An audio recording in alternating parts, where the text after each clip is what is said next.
What kind of life should I lead so that I will be victorious? What kind of life should I lead so that I will have eternal life?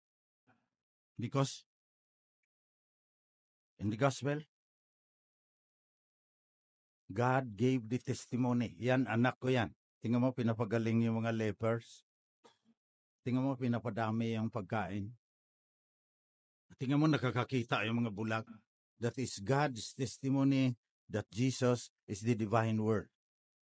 And this word, the word became flesh, became a human being, and dwelt among us. And what is the reason?